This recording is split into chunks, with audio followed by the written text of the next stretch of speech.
சொன்னாராம், ஒரு வாட்டி சீஷர்களெல்லாம் அங்கே வந்து ஒரு சின்ன கடல் இருக்குது, கலிலியா கடல்னு சொல்லிட்டு ஒரு கடல் இருந்துச்சு. அந்த கடலில் வந்து அவர் இந்த சைட்லேருந்து அந்த சைடு ஊர் இருக்கு இல்லையா, எல்லா இடமும் அப்போல்லாம் வந்து காரு எதுவும் கிடையாது. அப்போ நடந்து தான் போனோம், இல்லைனா கடல் இருந்துச்சு. இந்த மாதிரி இதுக்கு கடலில் போனோம். அப்போது அவர் வந்து என்ன சொல்லிட்டாரு, நான் கொஞ்சம் நேரம் ஜம்ப் பண்ண போகிறேன். அவங்க சீஷர் 12 பேர் இருந்தாங்களே சீஷர்கள். அப்போ 12 பேர் என்ன சொன்னாங்க, நீங்கள் வந்து போட்டில் போயிடுங்க, நீங்கள் போட்டில் அந்த சைடு போயிடுங்க, நான் வந்துடுவேன் அப்படின்னாராம். இவர் வந்து என்ன ஆச்சு, நடுராத்திரிக்கிட்ட ஆகும்போது அப்படியே ஏதோ ஒரு உருவம் அப்படியே தண்ணி மேலே அப்படி நடந்து வருது. இந்த சீஷர்கள்லாம் போட்டில் உட்காந்துட்டு பார்க்குறாங்களாம். ஐயோ பேயின்னு சொல்லி பயந்துட்டு கத்த ஆரம்பிச்சிட்டாங்க. அப்போ ஆண்டவர் சொல்கிறாரு, இல்லை இல்லை நான் தான் அப்படின்னு.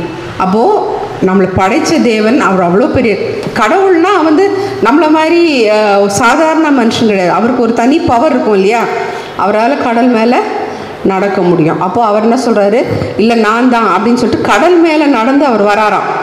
அப்போது அந்த 12 பேரில் பேதுருன்னு ஒரு சீஷன் இருந்தான், அவரோட டிசைப்பிள், ஒரு சீஷன். அப்போது வந்து அவன் சொல்கிறான், நீங்களே நிஜமாவே நீங்கள் தான்னா நானும் கடலில் நடக்கிறேன், எனக்கும் கடலில் நடக்கணும்னு ஆசை இருக்குது, நான் கடலில் நடக்கிறேன் அப்படின்னு சொன்ன உடனே சரி வா அப்படின்ட்டாரான். வான்னு சொன்ன உடனே அவனும் என்ன பண்ணான், கடலில் நடந்தான். 4 அடி எடுத்து வச்சான். எடுத்து வச்சுட்டு என்ன பண்ணிட்டான், யாரை பார்த்து நடக்கணும், நடக்கும்போது ஏசப்பாவை பார்த்து நடக்கணும். ஏசப்பாவை பார்த்து நடந்தால் நம்மளுக்கு பயம் இல்லை. அவன் என்ன பார்த்துட்டான், இந்த பக்கம் அலை இவ்வளோ பெருசு வருது, கடல் நடுவில் எப்படி இருக்கும், அலை எல்லாம் பயங்கரமாக இருக்கும், ஆழமாக இருக்கும். இத்தனைக்கும் அவன் மீனவன், அதனால் அவனுக்கு தெரியும், மீனவனுக்கு இன்னும் தெரியும் கடல் எந்த இடத்துல ஆழம் இருக்குது, எப்படி இருக்கும், இங்கே பயங்கரமாக எப்படி வரும்னு. அதெல்லாம் பார்த்த உடனே என்ன ஆயிடுச்சு, பயந்துட்டான். பயந்த உடனே தண்ணிக்குள்ளே முழுக ஆரம்பிச்சிட்டான். அந்த பயம் வந்தால் என்ன ஆகும், நம்ம விசுவாசம் போயிடும், நம்ம நம்பிக்கை போயிடும், ஆண்டவர் மேலே இருக்க கண்ணு நம்ம எடுத்துருவோம்.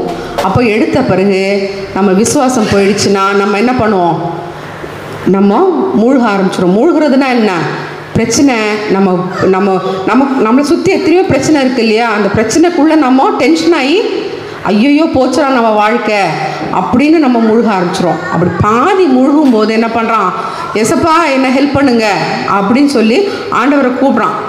உடனே ஆண்டவர் என்ன பண்ணார், டக்குன்னு கையை பிடிச்சி எழுப்பிட்டார், விட மாட்டார், கை விடவே மாட்டார். என்ன பிரச்சனை என்ன சூழ்நிலை இருந்தாலும் அவர் கை பிடிச்சி நம்மளை தூக்கிடுவார். ஒரே செகண்டில் தூக்கிட்டு அவர் சொன்னார், எதுக்கு நீ என்னை விட்டு உன் கண்ணை எதுக்கு என்னை விட்டு எடுத்த, பிரச்சனை இருக்குது. இப்போ நம்ம எல்லாம் இருக்கோம், நம்ம ஸ்கூல் படிக்கிறோம், நம்ம வேலைக்கு போகிறோம், எவ்வளோ இருக்குது, குடும்பத்தில் இருக்குது, நம்மளுக்கு பிரச்சனை வருது. பிரச்சனை வரும்போது நம்ம என்ன பண்ணணும், எசப்பா நீங்கள் தான் எங்களுக்கு செய்யணும் அப்படின்னு சொல்லிட்டு சொல்லுமே தவிர ஐயோ இவன் சொல்லிட்டானே, ஐயோ அவன் சொல்லிட்டானே, ஐயோ இந்த சப்ஜெக்ட் எனக்கு புரியலையே, இல்லை எனக்கு இந்த வேலையில் எனக்கு இந்த பிரச்சனை இருக்கே அப்படின்னு சொல்லி நம்ம சூழ்நிலையை பார்த்தோன்னா, நம்ம சுற்றி நடக்கிற விஷயத்தை பார்த்தோன்னா நம்ம வந்து என்ன பண்ணிடுவோம், அதுக்குள்ளே போய் டென்ஷன் ஆகி பிரச்சனை வந்து டென்ஷன் ஆகி நம்மளுக்கு தலைவலி வந்து வேறு ஒன்றுமே நம்மளுக்கு தோணாது இல்லையா. ஏசப்பாவை பார்த்தோன்னா ஏசப்பா கண்டிப்பாக என்ன பண்ணுவார், கை பிடிச்சி தூக்கி விடுவார். அதுதான் இந்த பாட்டு, கடல் மீது நடந்தீரையா. அப்போ வந்து புயல், பயங்கர புயல் வேறு நடக்கும். அப்போ கடும் புயல் அவர் சொன்னால் கேட்கும். இந்த காற்றா இருக்கட்டும், நம்ம சொன்னால் நிற்குமா, புயல் வருதே காற்று நில்லு, புயல் வருது, எங்கள் வீட்டுக்கிட்டலாம் புயல் அடிக்கூடாது அப்படின்னு நம்ம சொன்னால் கேட்காது. ஆனால் ஏசப்பா சொன்னால் அது இல்லை, ஏன்னா அவர் தான் படைச்சார், அவர் தான் காற்றை படைச்சார், அவர் தான் எல்லாத்தையும் படைச்சார், தண்ணியை படைச்சார், எல்லாத்தையும். அப்போது அவர் வந்து என்ன செஞ்சார், கடல் மீது நடந்தார். கடும் புயல்லாம் நம்மளை சுற்றி அடிக்கிற பிரச்சனைகள் நம்மளை சுற்றி அடிக்கும் இல்லை, வந்து காற்று மாதிரி வந்து அடிக்கும். அதெல்லாத்தையும் அவர் என்ன பண்ணுறாரு, பெசாமரு அப்படின்னா பெசாமர் இருந்தார். அந்த பாட்டில் ஃபுல்லாகவே அவர் என்ன செஞ்சார், இதெல்லாம் செஞ்சார். அப்போது எல்லாமே நம்ம வாழ்க்கையில், அப்போது நம்ம வாழ்க்கையில் ஒரு பிரச்சனை வந்தால் செய்ய முடியுமா செய்ய முடியாதா அப்படி அந்த மாதிரி அந்த பாட்டு தான் இது. கூடுமே எல்லாம் கூடுமே, உம்மாலே எல்லாம் கூடும். ஏன் கூடும்னா அவர் கடல் மீது நடந்தார், புயலை அடக்கினார், சாத்தானை ஒடுக்கினார். அவர் வந்து சர்வ வல்லமை. எல்லாம் கூடுமே, உம்மாலே எல்லாம் கூடும், கூடாதது ஒன்றுமில்லை, கூடாதது ஒன்றுமில்லை. கூடுமே எல்லாம் கூடுமே, உம்மாலே எல்லாம் கூடும், கூடாதது ஒன்றுமில்லை, உம்மா கூடாதது ஒன்றுமில்லை.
தமிழ்நாட்டில் ஒரு சின்ன ஊர்.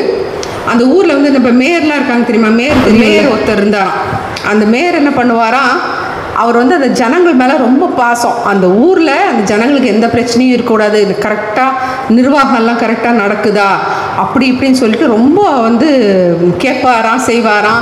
ஒரு ஞாயிற்றுக்கிழமையும் போயிட்டு அவரே போவாராம். போயிட்டு என்ன நடக்குது ஏது நடக்குது, பசங்க கூடலாம் விளையாடுவாராம், சாக்லேட்ஸ் வாங்கி கொடுப்பாராம். அந்த மாதிரி ஒரு தெருவாக போய் அவர் சின்ன ஒரு ஊரில் எல்லா இடத்துக்கும் கரெக்டாக போயிட்டு அவர் எல்லாம் செஞ்சிட்ருப்பாராம். அந்த மாதிரி ஒரு நாள் போகும்போது ஒரு இடத்துல ஒரு கோர்ட், இப்போ நம்மளுக்கு நிறைய பேர் நம்மள்ட்ட இந்த வேனில் வருது, மொபைல் கோர்ட்டுன்னு வருது. வேனில் இப்போ ஒரு வண்டியில் அதுலேயே நீதிபதியெலாம் உட்காந்துருப்பாங்க, ஜட்ஜெல்லாம் உட்காந்து அங்கங்கே என்ன தப்பு நடக்குதோ அவங்கள அப்போவே பேசி எடுத்து, நீ குற்றம் செஞ்சிட்டியா, சரி இதுதான் உன்னோட தண்டனை அப்படின்னு சொல்லிட்டு இவ்வளோ ஃபைன் கட்டு, இல்லைனா இவ்வளோ சிறைச்சாலை தண்டனை அப்படின்னு சொல்லிட்டு அப்போவே வண்டியிலே போகும். நம்ம ஹைகோர்ட்டுக்கெலாம் போக வேண்டாம், மொபைல் கோர்ட்டுன்னு சொல்லிட்டு. அப்போ அந்த காலத்துலேயே அதெல்லாம் இருந்த ஊர் அது. அப்போ ஒரு இடத்துல கூடி இந்த கோர்ட் நடக்குது. கோர்ட் நடக்கும்போது இவர் என்ன பண்ணிட்டாரு, நீதிபதியை நீ எழும்பு, நான் பார்த்துக்கிறேன், நான் இன்னைக்கு ஜட்ஜாக இருக்கிறேன் அப்படின்னு சொல்லிட்டு அவர் போய் அந்த நீதிபதி சீட்டில் உட்காந்துட்டாராம். சீட்டில் உட்காந்த உடனே ஃபஸ்ட்டு கேஸ் வருது. என்ன கேஸ் வருதுன்னா, ஒரு ஏழை அம்மா, அவங்களுக்கு பிடிச்சி ஒரு இந்த இது பேக்கரி பிஸ்கெட்லாம் விற்கிறாங்கல்ல கடை, அந்த கடைக்காரர் வந்து ஒரு அம்மாவை கொண்டு வந்து, இந்த அம்மா என் கடையில் திருடிட்டாங்க, இந்த அம்மாவுக்கு பனிஷ்மெண்ட் நீங்கள் கொடுக்கணும் அப்படின்னு சொல்லிட்டு சொன்னாங்களாம். அப்போ சொன்ன உடனே அவர் என்ன சொன்னார், ஏமா நீ திருடுன அப்படின்னு அந்த அம்மா அவர் கேட்குறாரு, அந்த மேயர் கேட்குறாரு அந்த அம்மாட்ட, வயசான அம்மா. அந்த அம்மா சொல்கிறாங்க, என் மருமகன் தான் என்னோடய வீட்டை வந்து எல்லா செலவெல்லாம் பார்த்துட்டு இருந்தார், திடீர்னு ஒரு நாள் அவர் விட்டுட்டு ஓடிட்டார். அவர் வந்து எனக்கு இந்த குடும்பமே வேண்டான்னு வேற பொண்ணை பார்த்துட்டு ஓடிட்டார். அப்போது என் பொண்ணு வந்து ரொம்ப வந்து வியாதியாக இருக்கிறா, 2 பேரப்பிள்ளைங்க இருக்காங்க, 2 பேரப்பிள்ளைங்களுக்கும் சாப்பாடு இல்லை, அதனால் எனக்கு வேறு வழி தெரியல, என்னாலையும் வேலை செய்ய முடியல, அந்த பிள்ளைங்களுக்கு சாப்பாடு கொடுக்கணுங்கிறதுக்காக நான் ப்ரெட் எடுத்தேன், அந்த கடையிலேருந்து பேக்கரியிலேருந்து நான் ப்ரெட் எடுத்தேன், நான் வெறும் பெரிய தப்பு ஒன்றும் பண்ணலை அப்படின்னு சொன்ன உடனே அப்போ இவருக்கு மனசு இலக்கிடுச்சு. ஏன்னா இவர் ரொம்ப ஏற்கனவே ரொம்ப அன்பு செலுத்துகிற ஆள். இவர் ஏன்ப்பா தப்பு என்னப்பா, சாப்பாடுக்கு தானேப்பா எடுத்தாங்க, அதில் என்ன தப்பு இருக்குது அப்படின்னு சொன்ன உடனே அவர் பேக்கரி ஆள் சொன்னார், இல்லை அப்போ இன்றைக்கி இவங்க வந்து சாப்பாடுக்குன்னு எடுப்பாங்க, நானும் இன்னொருத்தனும் வேறு ஏதாவது கதை சொல்லிட்டு வந்து சாப்பாடுக்குன்னு எடுப்பான், இல்லை வேறு எதுக்காக எடுப்பான், அப்போ இது நியாயப்படுத்துகிற மாதிரி ஆயிடுச்சு. அப்போ என் கடையில் திருட்டு வந்து யார் வேணாலும் செய்யலாங்கிற மாதிரி ஆகிடுது, வர்றவங்க போகிறவங்கெல்லாம் எடுத்துகிட்டு போகலாம், அப்படிலாம் கிடையாது, நான் இதை விட மாட்டேன், இவங்களுக்கு நீங்கள் பனிஷ்மெண்ட் கொடுத்து தான் ஆகணும்னு இவர் யோசிச்சாராம். என்ன பண்ணலாம் அப்படின்னு யோசிச்சுட்டு அவர் என்ன பண்ணாராம், சரிம்மா அவர் சொல்கிறது நியாயமாக இருக்குது, ஏன்னா நம்ம வந்து ஒரு ஆளோட தப்பை நம்ம மன்னிச்சிட்டோன்னா அதே தப்பை இன்னொருத்தன் பண்ணிட்டு சொல்லுவான், அவனுக்கு மட்டும் மன்னிச்சிங்களே எனக்கே மன்னிக்கலை அப்படின்னு கேட்பான். அதனால் நம்ம ஒன்றும் பண்ண முடியாது, உனக்கு பனிஷ்மெண்ட் தான் கொடுத்தாகணும், ஒன்று $10 காசை கொடுத்துரு ஃபைனு, $10ங்கிறது இப்போ நம்ம ஊரில் ஒரு 100 ரூபான்னு வச்சுக்கலாமே கணக்கு, 100 ரூபா காசு கொடுத்துரு.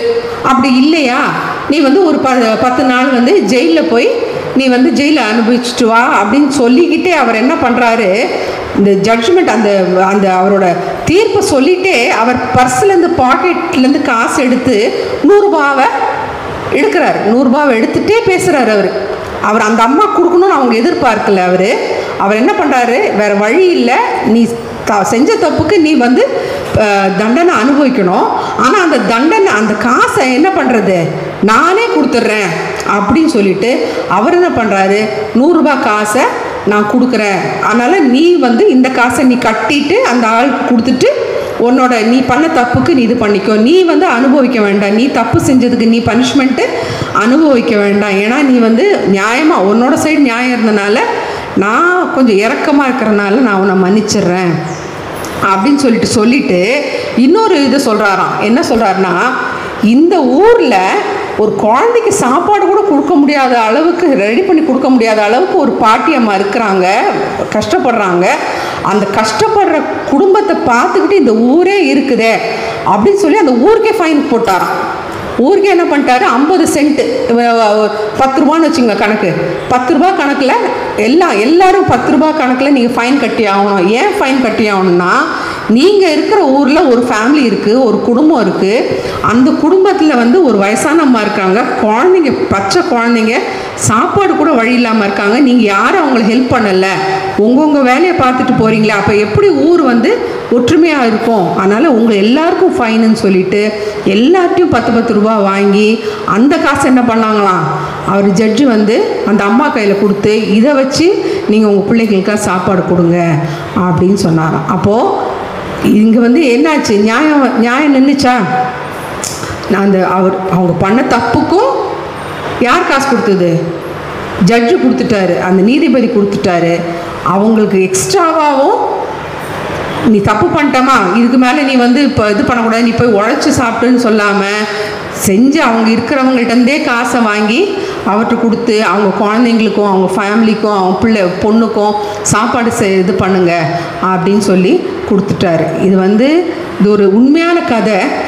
ஆனால் இதை வந்து நம்ம எப்படி நான் எதோட நான் உங்களுக்கு கம்பேர் பண்ண போகிறேன்னா, நம்ம ஆண்டவராக இயேசு கிறிஸ்து, ஹல்லேலூயா, பாவத்தில் தான் பிறக்கும் போதே பாவத்தில் தான் பிறக்கிறோம். ஏன்னா ஆதாம், நான் உங்கள்கிட்ட போன வாட்டி சொன்னேன் பார்த்தீங்களா கதை, ஆதாம் ஏவாள் பண்ண பாவத்தில் ஒரு ஆளும் வந்து பாவத்தில் தான் நம்ம வரோம். அந்த பாவம் இருந்துகிட்டே இருக்குது. அந்த பாவத்தை சரி பண்ணணும். நம்ம தப்பு பண்ணிட்டோம், நம்மளை சரி பண்ணணும்னா நீதி உள்ள நியாயாதிபதி, அதாவது நம்மளோட ஜட்ஜு யாருன்னு பார்த்தீங்கன்னா ஆண்டவர் தான். ஆனால் ஆண்டவர் என்ன பண்ணுறாரு, நம்மளை பனிஷ் பண்ணலை. நம்மளை பனிஷ் பண்ணாமல் நீ பண்ண தப்புக்கு என் பிள்ளைய அனுப்புகிறேன், இயேசுவை அனுப்புகிறேன், அவர் வந்து நீங்கள் பண்ண தப்புக்கெல்லாம் சிலுவையில் அவர் அடி வாங்கி இந்த மாதிரி அடித்து உதச்சி அவரை வந்து சிலுவையில், ஏன்னா அவர் ஒன்றுமே பாவம் செய்யலை. அவர் அப்படியே பரிசுத்தமான தேவன், அவர் ஒரு பாவமும் செய்யாத தேவன். ஆனால் அவர் அடிபட்டது யாருக்காக?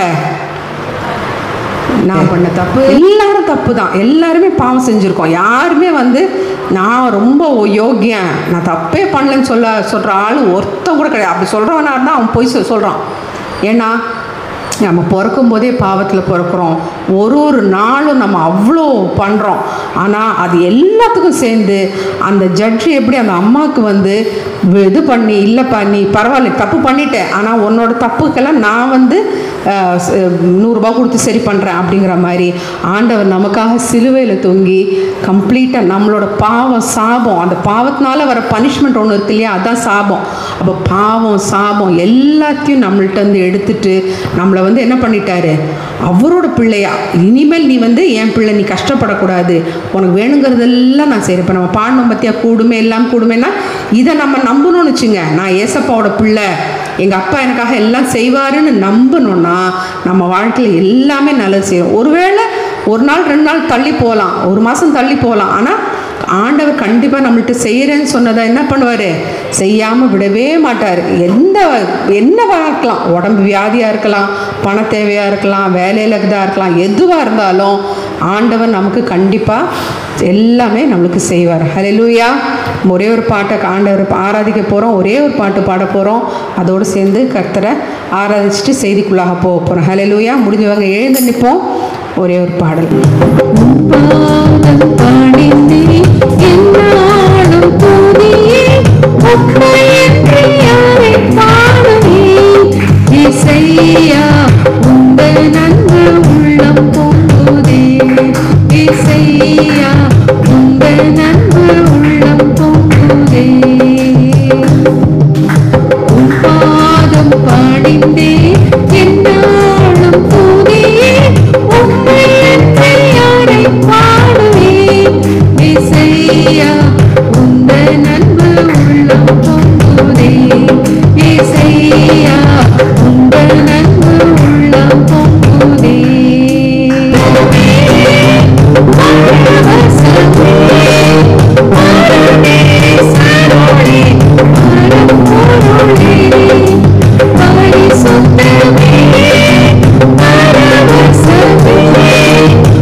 Sarone,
கஷ்டப்படுற நேரத்தில் ஆண்டவரை நோக்கி பார்க்கும்போது ஆண்டவர் நம்மளை எல்லா பிரச்சனையும் மாற்றி நம்ம எல்லா போராட்டங்கள் எதுவாக இருக்கட்டும் நம்மளுக்கு எதிராக வர எல்லாத்தையும் நம்மளுக்காக எடுத்து போட்டு நம்மளை பாதுகாத்து நம்மளை அரவணைச்சு, ஓ மகனே மகளே நீ கவலைப்படாத, உனக்குள்ள பிரச்சனை எல்லாத்தையும் நான் பார்த்துக்கிறேன். ஓ அந்த சிலுவையில் ரத்தம் சிந்தினது அதுக்காக தான், உன்னை அணைச்சி கொள்றதுக்கு தான், உன்னை பாதுகாக்கிறதுக்காக தான் நான் சிலுவையில் மரித்தேன். உன்னோட வியாதி எதுவாக இருக்கட்டும், வியாதி வருத்தம் எதுவாக இருக்கட்டும், எல்லாத்தையும் நான் எடுத்து போடுறதுக்காக தான் நான் இந்த உலகத்தில் வந்தேன், உனக்காக மரித்தேன், உனக்காக உயிர் தெழுந்தேன் அப்படின்னு சொல்லி ஆண்டவர் சொல்கிறார். இந்த நேரத்தில்